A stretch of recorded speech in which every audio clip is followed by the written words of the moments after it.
Hello students, today let us learn about the relation between RMS velocity and temperature.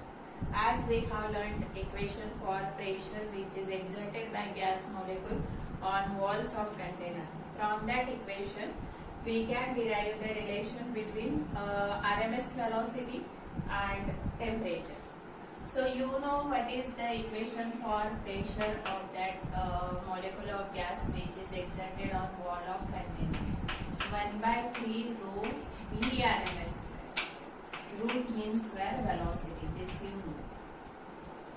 Let us write this rho as m by v because density mass upon volume. V square RMS. So this V, let me transfer this side. 1/3 m V square RMS. So V square RMS is equal to 3 PV upon m. So for 1 mole of gas, you know PV is equal to RT for 1 mole of gas.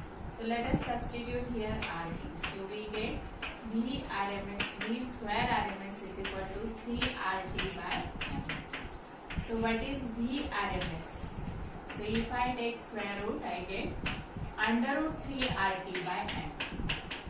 Now you know for given gas, m remains constant, R is universal gas constant. So what is relation between RMS speed and this T? So V RMS directly varies with square root of temperature. So this is very important relation between RMS speed and temperature, because as temperature increases, the root mean square velocity of molecule it increases. Then it inversely varies with molecular mass, or we can say that mass of that gas. So if that mass increases, then this RMS speed it decreases. So remember this relation. Now next, from this relation RMS speed and temperature, we can easily derive the basic laws which are related with ideal gas. So that basic laws we have learned earlier, that is Boyle's law, Charles law and Gay-Lussac's law. So how to derive these laws from this equation? So first is Boyle's law. So you know equation of this pressure is 1/3 m by v square RMS. Boyle's law, you know P inversely varies with pressure at constant temperature. But you know this relation also. V square RMS is directly proportional to temperature. V RMS directly varies with square root of temperature. तो square क्या होगा? Directly varies with temperature. तो ये अगर directly varies with temperature है, okay, तो यहाँ पर m तो गिवन गैस के लिए कांस्टेंट होगा, 1/3 भी कांस्टेंट है, राइट? तो ये V, let me bring this side. So PV is equal to 1/3 m V square RMS. So at constant temperature, okay, constant temperature पर V RMS भी क्या होगा? Constant, क्योंकि it is directly varies with temperature. That's why V square RMS is constant, and hence we get PV is equal to constant. So PV is equal to constant means P inversely varies with volume. Okay. So this is nothing but Boyle's law, which we can prove from this equation. Then next is Charles law. So what is that law? So you know volume directly varies with temperature at constant pressure.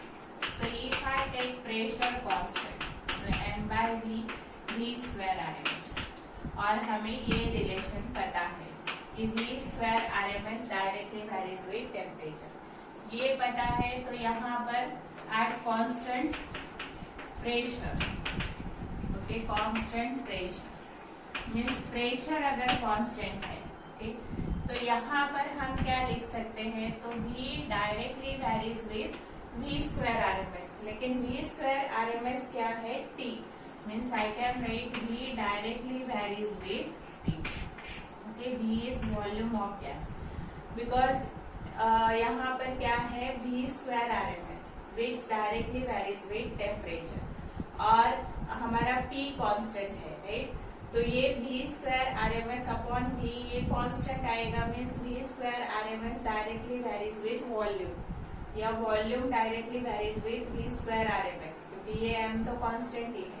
तो v square RMS directly varies with temperature है, तो v directly varies with temperature at constant pressure.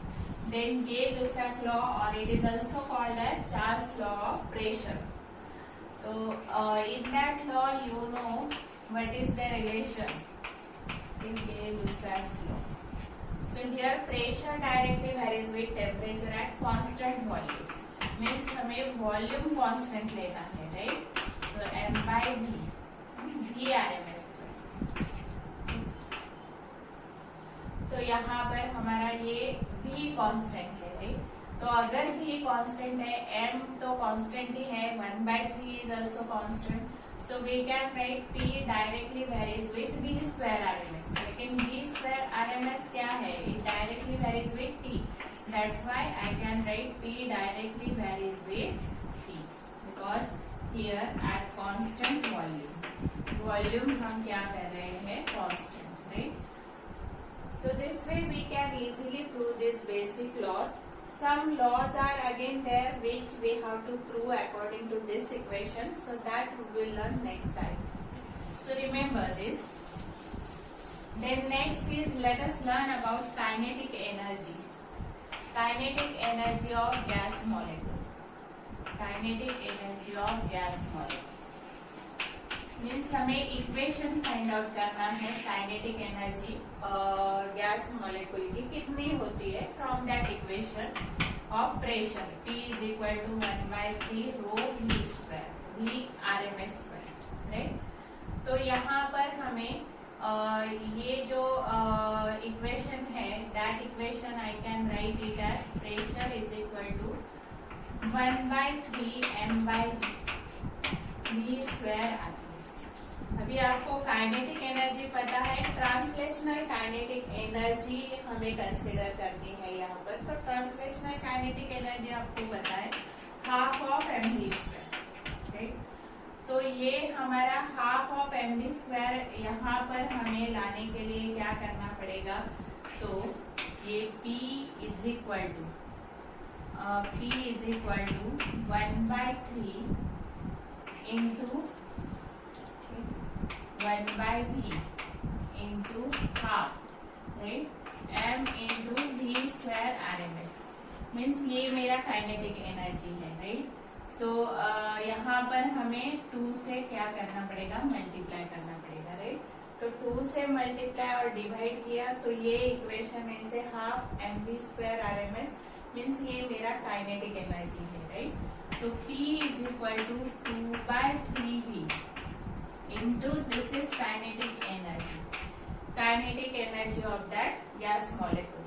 So here how to find kinetic energy? Then it is 3pv/2. Okay. Bring this 3v this side and upon 2.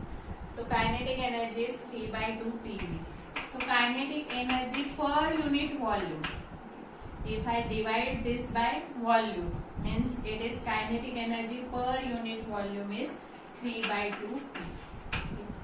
So this equation also remember what is the relation between kinetic energy per unit volume and pressure.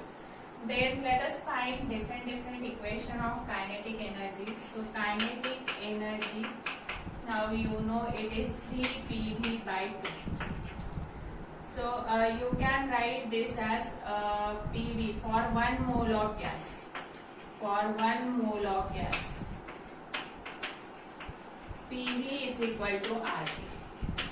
ये तो आपको पता है. तो kinetic energy क्या आ जाएगी? 3/2 RT. And if we consider n mole of gas, then what is kinetic energy? So kinetic energy for n mole of gas is 3/2 nRT, right? 3/2 nRT.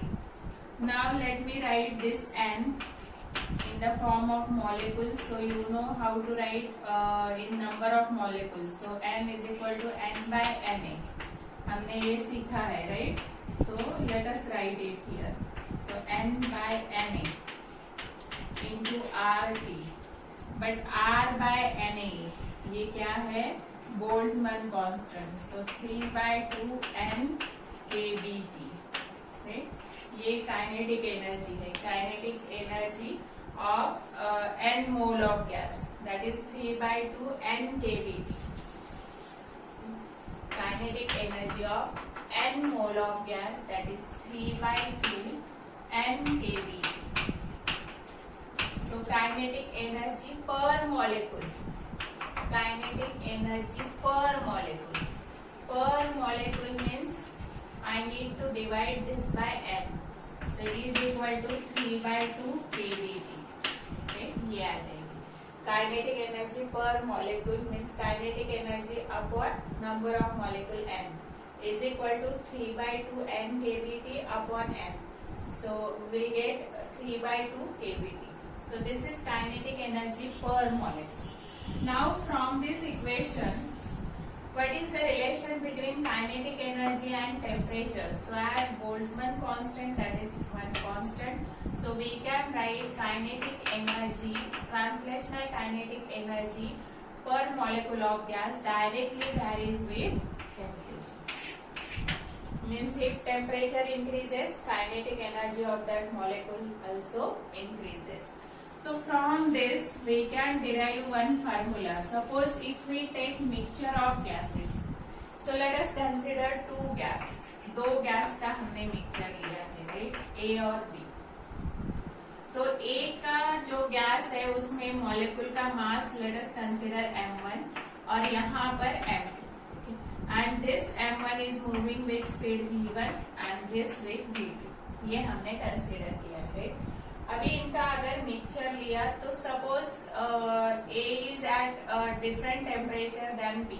दोनों का टेम्परेचर अगर डिफरेंट है तो जब ये मॉलिक्यूल गैस का A गैस का collide होगा B गैस के साथ, तो वहां पर एक्सचेंज ऑफ एनर्जी होगा. जिसकी एनर्जी ज्यादा होगी उसकी एनर्जी लॉस होगी और जिसकी एनर्जी कम होगी that molecule will gain that energy. तो ये यहाँ पर transfer of energy it will take place if that two gases are at different temperature. But if I consider same temperature, if that two gases are at same temperature और isothermal condition you know, same temperature, या इसी को ही क्या बोलते हैं हम? Isothermal. तो दोनों सेम टेम्परेचर में है तो एवरेज काइनेटिक एनर्जी क्या होगी इनकी? Equal.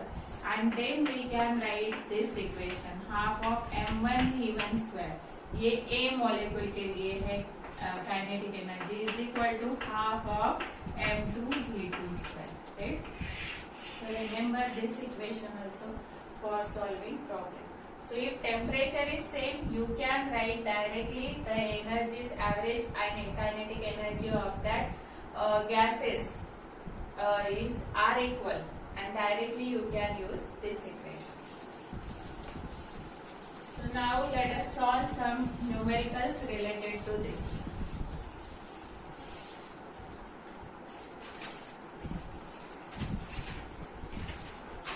So first numerical is calculate RMS velocity of CO2 molecule at NTP. RMS velocity of CO2 molecule. RMS velocity of CO2 molecule at NTP. तो at NTP दिया है normal temperature pressure, तो आपको पता है टेम्परेचर कितना होता है? 273 K. अभी हमें क्या पता होना चाहिए? VRMS हमें कैलकुलेट करना है CO2 मॉलिक्यूल का. तो VRMS के लिए हमने फार्मूला अभी सीखा है, that is 3RT upon M, right? M is molecular weight. So what is molecular weight of this CO2? Molecular weight of CO2, molecular weight of molar mass कितना है CO2 का? तो C12 और ये O2 मीन्स 32, तो ये हो गया 44 ग्राम. ग्राम, let us convert it in kilogram. So 44 into 10 raised to minus 3 kilogram. ये हो गया मोलिकुलर वेट. टेम्परेचर हमें पता है, R की वैल्यू हमें पता है 8.31. तो ये हम यहाँ पर सब्स्टिट्यूट करते हैं.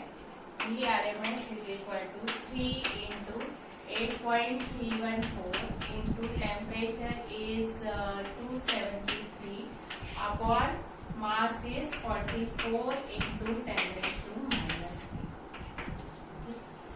To solve this equation, you will get the answer as 393.3 meter per second. So this is nothing but RMS speed of CO2 molecule. Okay. RMS speed of CO2 molecule, okay, at NTP. So this way you can calculate RMS velocity. Then next sum.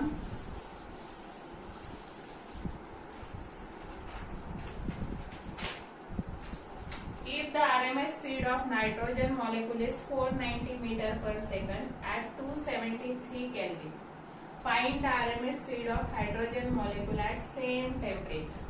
RMS speed of nitrogen molecule, it is given. So let us consider it as V1, and that is given as 490 meter per second. Find the RMS speed of hydrogen molecule at the same temperature. Temperature is given, that is NTP. So temperature 273 K. Same temperature दिया है, right.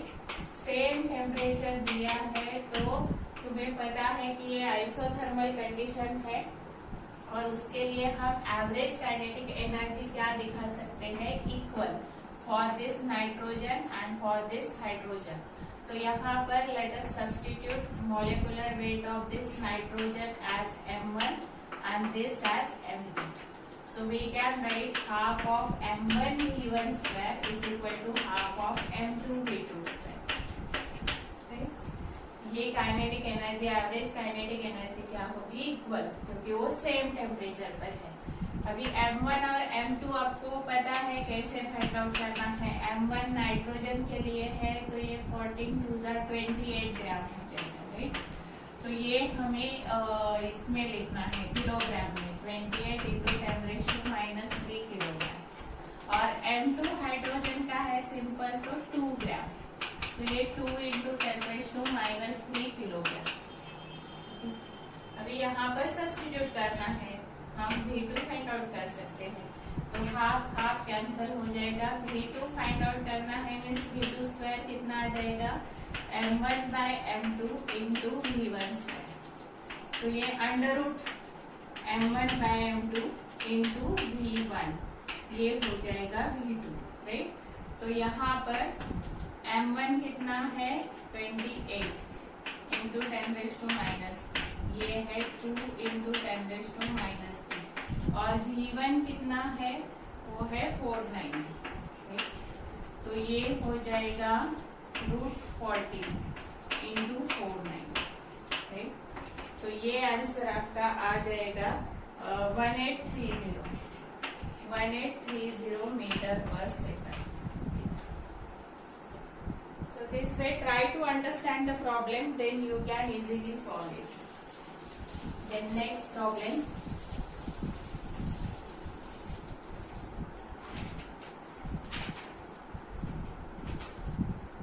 The ideal gas has a density of 2.4 kilogram per meter cube at a pressure of 2 into 10 raised to 5 Pascal and a temperature of 300 Kelvin. Determine the RMS speed of gas atoms at 300 Kelvin.